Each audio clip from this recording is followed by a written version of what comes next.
খুবই ভয় পেতাম কারণ এই টার্মসগুলো না কিছুতেই মুখস্থ হতো না আমার। তো কেমিস্ট্রি মানে ওরে বাবা, আবার কেমিস্ট্রি মানে টিচার ঢুকলো, মানে কী মানে আবার পড়তে হবে, আর টার্মসগুলো মানে মনে করতে করতে প্রাণ মানে একদম বেরিয়ে যেত, এরকম একটা অবস্থা।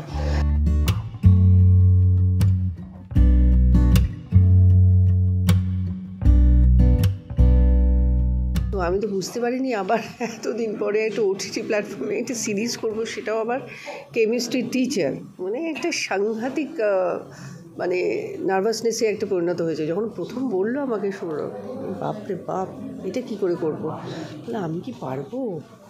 কেন পারবে না, নিশ্চয়ই পারবে।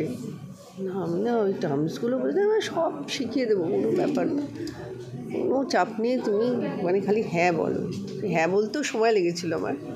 দিদির ডায়লগগুলো এবং ওই প্রত্যেকটা কেমিক্যাল রিয়াকশনগুলো মনে রাখছি। অ্যাবসলিউটলি, ওটাই খুব চাপের ছিল, মানে চ্যালেঞ্জিং একটা ব্যাপার ছিল। তো ভাবলাম ঠিক আছে, এটাও করে দেখি। তো এই ক্যারেক্টারটা তুমি যেহেতু লাস্ট যে কটা কাজ করেছি সেগুলো থেকে সামাজিক একখানি ইনপুট আমরা পেয়েছি ওভারঅল, এইটা কীরকমভাবে ইম্প্যাক্ট ফেলতে চলেছে তোমার নিজের মনের কাছে? আমার মনে হয় এই এই এই সিরিজটা যে বা যারা দেখবে, একটা মেসেজ আছে। মেসেজটা হচ্ছে যে স্পেশালি আমি একটা যে পয়েন্ট রেখেছে সৌরভ, সেটা হচ্ছে যে একটা একটা ছেলে মেয়ে, হ্যাঁ, মা বাবা যদি ফোর্স করে যে তুমি এইটা পারসিউ করো জোর করে, ফোর্সফুলি, কারণ বাবার ইচ্ছে মায়ের ইচ্ছে সেটাও পরিপূর্ণ করতে হবে। তো ওর ইচ্ছে হয়তো কিছু অন্য কিছু নিয়ে পড়বে, কিন্তু যদি ফোর্সফুলি কাউকে এটা করা হয়, ফাইনালি তার আউটকাম কিন্তু ভালো হয় না। তো সেই একটা মেসেজ, খুব স্ট্রং মেসেজ আছে। এবং আরও আছে যে সিস্টেম, এডুকেশন সিস্টেম, সব কিছু নিয়ে একটা ওভারঅল একটা মেসেজ আছে আমার মনে হয়। তুমি বলছিলে যে হ্যাঁ করতে সময় নিয়েছে, হ্যাঁ রাজি হলে কেন? রাজি হলাম, দেখো আমি ছোটোবেলার থেকেই যখন অভিনয় করেছি, অনেক স্ট্রাগল করে বড় হয়েছি, তো আমাকে প্রুফ করতে হয়েছে প্রত্যেকবারই প্রুফ করতে হয়েছে যে আমি এটা পারবো। তো ওই একটা ব্যাপার আমার মধ্যে আছে ছোটোবেলা থেকে। তো আমি ভাবলাম যে ভয় পেছিয়ে পড়বো কেন, আমি তো কোনোদিন পেছিয়ে পড়িনি। এবং সবসময় একটা চ্যালেঞ্জ ফেস করতে হয়েছে আমাকে, যেহেতু আমি স্ট্রাগল করে বড় হয়েছি। আমার কিন্তু কোনো পেছনে নামী নায়িকা বা নায়ক কেউ পেছনে ছিল না।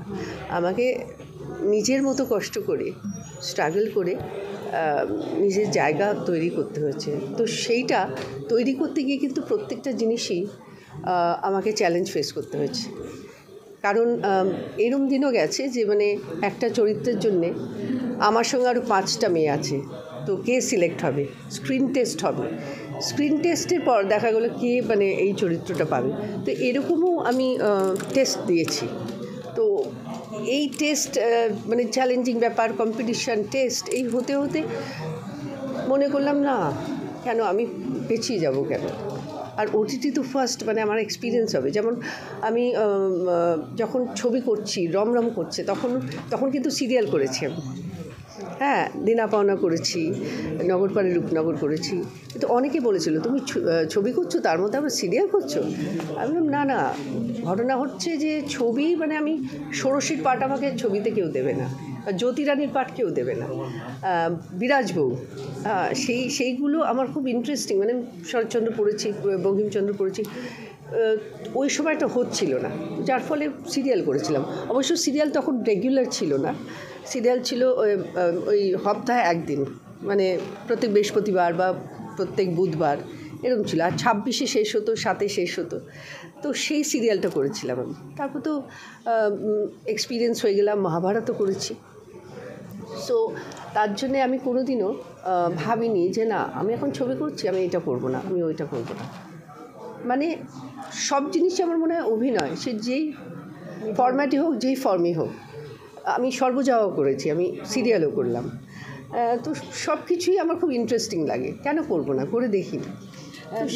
তুমি বলছিলে যে এটা সিস্টেমের, এডুকেশন সিস্টেমে একটা চেঞ্জের আমার কথা এখানে হয়েছে। যদি তোমাকে পার্সোনালি একটা সুযোগ দেয়, চেঞ্জ আনার কথা নয়, কথাটা হচ্ছে যে এটা একটা মেসেজ, মানে একটা মেসেজ যাচ্ছে, সেটাই মানে বলার চেষ্টা করছি আমি।